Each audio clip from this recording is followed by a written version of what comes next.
Good morning, students. First of all, how are you? I hope you will be fine. આજે આપણે ધોરણ 10 માં તમારી જે આવનારી 50 માર્ક્સની પરીક્ષા છે એના માટે પેપર સ્ટાઇલ લઈને આવ્યા છીએ. જે પેપર સ્ટાઇલ તમને લોકોને હું આજે સમજાવવાનો છું, કયા પોર્શનમાંથી, એટલે પોર્શન એટલે કે ભાગમાંથી કેટલા માર્ક્સનું વેટેજ, વેટેજ એટલે ભાડા કેટલું છે, કેવી રીતે છે એ તમને આજે હું કહેવાનો છું. બરાબર છે? તો ધોરણ 10 ના વિદ્યાર્થીઓ ખાસ સમજી લેશે. બરાબર છે?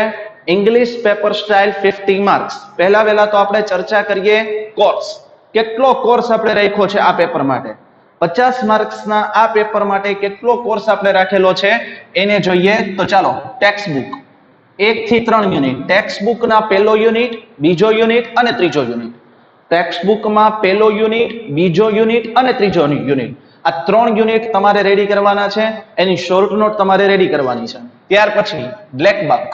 બ્લેક બુકમાં કેટલા યુનિટ રાખીશું આપણે? તો કે પહેલો યુનિટ, ત્રીજો યુનિટ અને ચોથો યુનિટ. પહેલો, ત્રીજો અને ચોથો. બરાબર છે?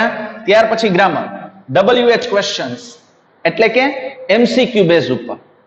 અંડરલાઈન કરેલો શબ્દ હશે અહીંયા તમારે વિચારવાનું MCQ ને જોઈને કે વોટ લાગે, વાય લાગે, વેર લાગે, વેન લાગે, વીચ લાગે, વુ લાગે, વૂમ લાગે, કયો WH ક્વેશ્ચન લાગે એ બાબત. અને do as directed. Do as directed, change in tense, change in number, change in gender, change in subject. આ 4 મેથડ અને ચેન્જ ઇન વોઇસ 5. આ 5 મેથડમાંથી તમને પૂછવામાં આવશે, જે બધી તમારે તૈયારી કરવાની રહેશે. બરાબર છે? ફરી એક વખત કોર્સ, ટેક્સ્ટ બુક 1 થી 3 યુનિટ, બ્લેક બુક પહેલો, ત્રીજો અને ચોથો. બરાબર? ગ્રામર, WH ક્વેશ્ચન ને do as directed. So let's start our English paper style section A. Read the following extracts. Section A આખો ટેક્સ્ટ બુક માંથી હશે. કેમાંથી હશે? ટેક્સ્ટ બુક માંથી. પહેલો યુનિટ, બીજો યુનિટ અને ત્રીજો યુનિટ. શું છે સૂચના? Read the following extracts and answer the questions. આપેલા પેરેગ્રાફને વાંચો અને એ પ્રશ્નોના જવાબ આપો. યુનિટ 1 થી 3 માંથી કેટલા માર્ક્સ હશે? એના 10 માર્ક્સ હશે. બરાબર છે? કેટલા માર્ક્સ હશે? 10 માર્ક્સ હશે. ત્યાર પછી write short notes focusing on the given question. પ્રશ્નો આપેલા હશે, શોર્ટ નોટ હશે, એમાં પ્રશ્નો આપેલા હશે. એ પ્રશ્નોનો ઉપયોગ કરીને તમારે શું લખવાની છે? Short not. 2 છે, 2 લખવાની છે કમ્પલસરી. કેટલા માર્ક્સ? 6 માર્ક્સ. ફરીથી section A. Read the following extracts and answer the questions. આપેલા ફકરો વાંચો. એ ટેક્સ્ટ બુકમાંથી યુનિટ 1, 2, 3. માર્ક્સ કેટલા? 10. Write short notes focusing on the given question 6 marks. બરાબર છે? આ પણ યુનિટ નંબર 1 થી 3 માંથી. શોર્ટ નોટ પણ યુનિટ નંબર 1 થી 3 માંથી. Next, write whether the sentences are true or false. Write whether the sentences are true or false. બરાબર છે? સેન્ટેન્સ જે છે એ તમારે વ્યવસ્થિત રીતે તમારે કમ્પ્લીટ કરવાના છે. Write whether the sentences are true or false એટલે કે વિધાન આપ્યું હશે એ સાચું છે કે ખોટું એ તમારે લખવાનું છે. કેટલા માર્ક્સ? 4 માર્ક્સ. બરાબર છે? કેટલા માર્ક્સ? 4 માર્ક્સ. ફરી એક વખત સેક્શન A આખો સમજાવું છું. સેક્શન A આખો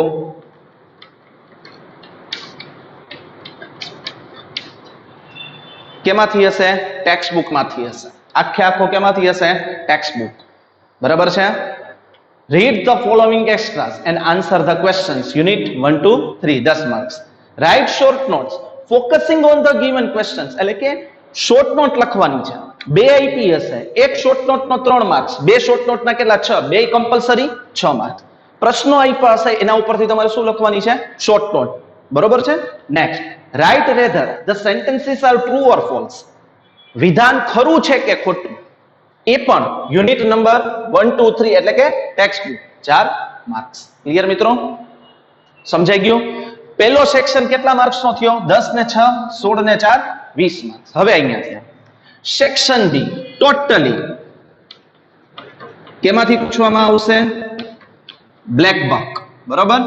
બ્લેક બુક માંથી પૂછવામાં આવશે રીડ 1, 3 and 4.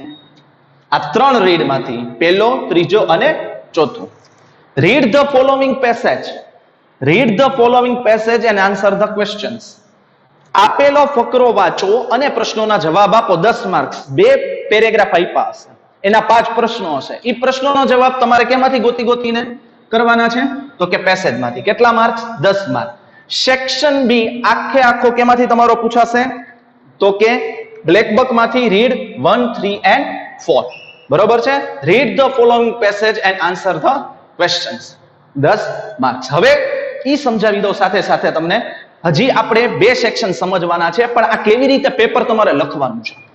પેપર કેવી રીતે લખવાનું છે, પહેલા તમે જે રીતે નામ, ધોરણ વ્યવસ્થિત રીતે તમે આપો જ છો. બરોબર? હવે પેરેગ્રાફના પ્રશ્ન જવાબ તમારે વ્યવસ્થિત નંબર વાઇઝ. પહેલો પ્રશ્નનો જવાબ, બીજા પ્રશ્નનો જવાબ, બરોબર, પછી ત્રીજા પ્રશ્નનો જવાબ. હવે ચોથા પ્રશ્નનો જવાબ નથી આવડતો તો તમારે ત્રીજા પછી સીધું પાંચમું કરવાનું નથી. ત્રીજા પછી ચોથો એની જગ્યા રાખી દો અને પછી પાંચમા પ્રશ્નનો જવાબ. બરાબર છે? ક્લિયર? હવે અહીંયા write whether the sentences are true or false. વિધાન ખરું છે કે ખોટું એ તમે મને સમજાવવાનું છે. હવે એમાં કેમ લખવાનું છે? તમારે વાક્ય લખવાના છે. ખરા ખોટામાં વાક્ય લખી પહેલું વાક્ય નીચે answer this sentence is true, ખોટું હોય તો ધીસ સેન્ટેન્સ ઇઝ ફોલ્સ, આમ લખવાનું છે. બરાબર છે? ખરા ખોટાની નિશાની કરવાની નથી, હું માર્ક્સ આપીશ નહીં. This sentence is true, this sentence is false. બરાબર છે? એવી રીતે તમારે આપવાનું છે. ખરા ખોટા એવી રીતે આપવાના છે. ક્યાંય પણ નંબર આડોઅવડો હોવો જોઈએ નહીં, નહીતર હું માર્ક્સ આપીશ નહીં. બરાબર છે? ખરા ખોટા કેવી રીતે લખવાના? પહેલા વાક્ય લખવાનું ને નીચે જવાબ. This sentence is true, false હોય તો ધીસ સેન્ટેન્સ ઇઝ ફોલ્સ. એવી જ રીતે સેક્શન બી, નવો સેક્શન નવા પાને લખવાનો છે. નવો સેક્શન નવા પાને લખવાનો છે. બ્લેક બુક રીડ 1, 3 and 4 માંથી રીડ ધ ફોલોઇંગ પેસેજ. એટલે તમને 2 પેસેજ આપ્યા છે. મેં તમને માર્ક્સ 10 કહી દીધા, બેની સૂચના એક જ હશે. And answer the question 10 marks. 2 paragraph, એક પેરેગ્રાફમાં 5 પ્રશ્નો. એ પ્રશ્નનો જવાબ તમારે પેરેગ્રાફમાંથી ગોતીને કરવાના છે અને આગળ વધવાનું છે. ક્લિયર? હવે આગળ વધીએ સેક્શન સી તરફ. મિત્રો, તમે પેપર જ્યારે લખો ને એટલે શાંતિથી કોઈ પણ પ્રકારની તમારે છેકછાક કરવાની થતી નથી. કોઈ પણ પ્રકારની છેકછાક તમારે ભાષાના પેપરમાં કરવાની નથી. પછી ઈ પેપર ગુજરાતીનું હોય તો એ ભલે, ઇંગ્લિશનું હોય તો એ ભલે અને સંસ્કૃતનું હોય તો પણ ભલે. હવે વાત કરીએ આપણે મિત્રો સેક્શન સી. બરાબર છે? Select the word having the nearest meaning.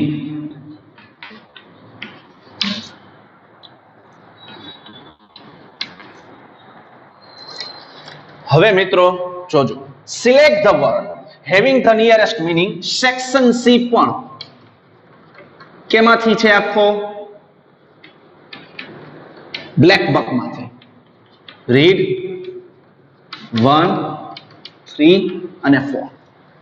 Select the word having the nearest meaning એટલે કે તમારે સમાનાર્થી શબ્દ આપવાનો છે. બરાબર છે? અને આ જે છે ઈ એમસીક્યુ ટાઈપ હશે. કેના ટાઈપ હશે? એમસીક્યુ બેઝડ હશે. બરાબર છે?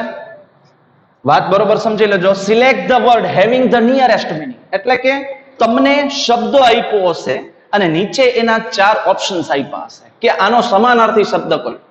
બરાબર છે? એને કહેવાય નિયરેસ્ટ મીનિંગ. નિયરેસ્ટ મીનિંગની પ્રેક્ટિસ કરવા માટે ઇંગ્લિશ નવનીતમાં તમને પાછળ આપેલા છે એના રીડ વાઇઝ, બ્લેક બુકના રીડ વાઇઝ તમને સમાનાર્થી શબ્દ અને એના ઓપ્શન્સ અને એના જવાબ આપેલા છે. એટલે તમે એની પ્રેક્ટિસ કરી લેજો. બરાબર છે? હવે સિલેક્ટ ધ વર્ડ, શબ્દ પસંદ કરો હેવિંગ ધ નિયરેસ્ટ મીનિંગ કે જેનો સૌથી નજીકનો અર્થ નીકળતો હોય, કે જેનો ખૂબ જ નજીકનો અર્થ નીકળતો હોય. બરાબર છે? ખાસ સમજી લેજો મિત્રો, આ કઈ રીતે પૂછાય છે તો જરીક હું તમને સમજાવું એનો એક્ઝામ્પલ તરીકે.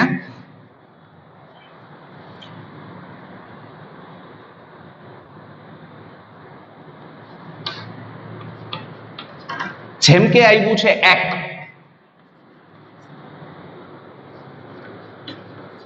Free,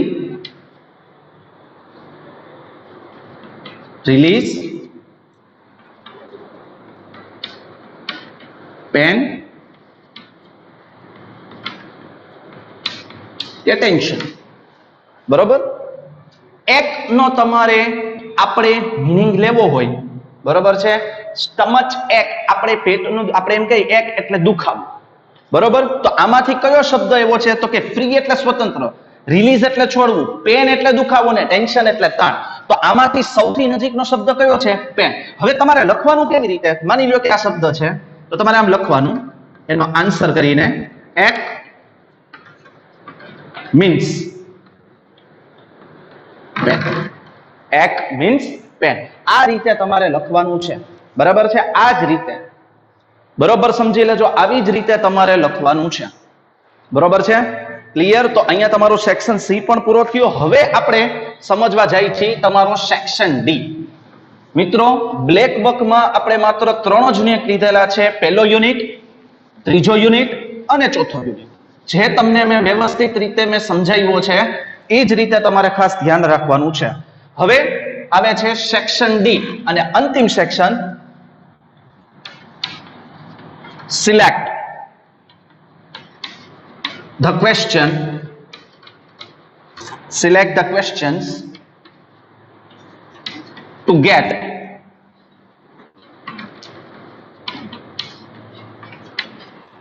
underline words as their answers, as their answers. કેટલા માર્ક્સ? તો કે 5 માર્ક્સ. મિત્રો, આ પણ તમારે MCQ કેના બેઝડ હશે? MCQ બેઝડ હશે. એટલે કે અંડરલાઈન કરેલો શબ્દ હશે, એક વાક્ય હશે, અંડરલાઈન કરેલો શબ્દ હશે અને નીચે તમને 4 વિકલ્પ આપ્યા હશે. કયો વિકલ્પ સાચો એ તમારે કહેવાનું છે. જેમ કે Rajan sings a song. હવે રાજન નીચે અંડરલાઈન છે. હવે એના 4 વિકલ્પ આપ્યા હશે તમને. A,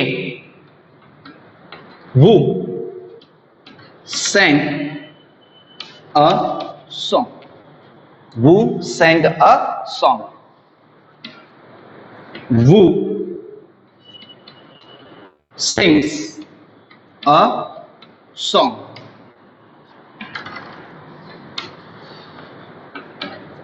Who will sing a song. અને છેલ્લે આપણે વિકલ્પ આપીએ નન. હવે તમને આવી રીતે આપેલું હશે, એમાંથી આ 4 વિકલ્પ. આ પ્રશ્ન રાજન સિંગ્સ અ સોંગ, રાજન નીચે અંડરલાઈન છે. Who sang a song. Who sings a song. Who will sing a song. અને છેલ્લે નન. હવે મિત્રો અહીંયા સિંગ્સ આવ્યું છે એટલે સાદો વર્તમાન કાળ તો છે જ, બરોબર. હવે રાજન કર્તાની નીચે લીટી આવી એટલે શું? Who sings a song. હવે આપણે આનો જવાબ કેમ તૈયાર કરવાનો છે તો કે આ રીતે તમે જવાબ તૈયાર કરજો, બરોબર. પહેલો લખવાનો વ્યવસ્થિત રીતે પ્રશ્ન અને એનો આન્સર લખવાનો પહેલા, બરોબર. આન્સર કયો વિકલ્પ છે તો કે બી, Who sings a song. Clear? આ રીતે તમારે લખવાનું છે, બરોબર છે. ફરીથી કહી દઉં તમને હું, આ રીતે કરજો. તમારે પ્રશ્ન લખવાનો નથી, તમારે સીધો જવાબ, નંબર વાઇઝ જવાબ, બરોબર. પછી કયો A B C દે, પેલા E, A B C કે D તો કે B, Who sings a song. બરોબર. આને કહેવાય WH ક્વેશ્ચન. આ રીતે તમારે કરવાનું છે. And last,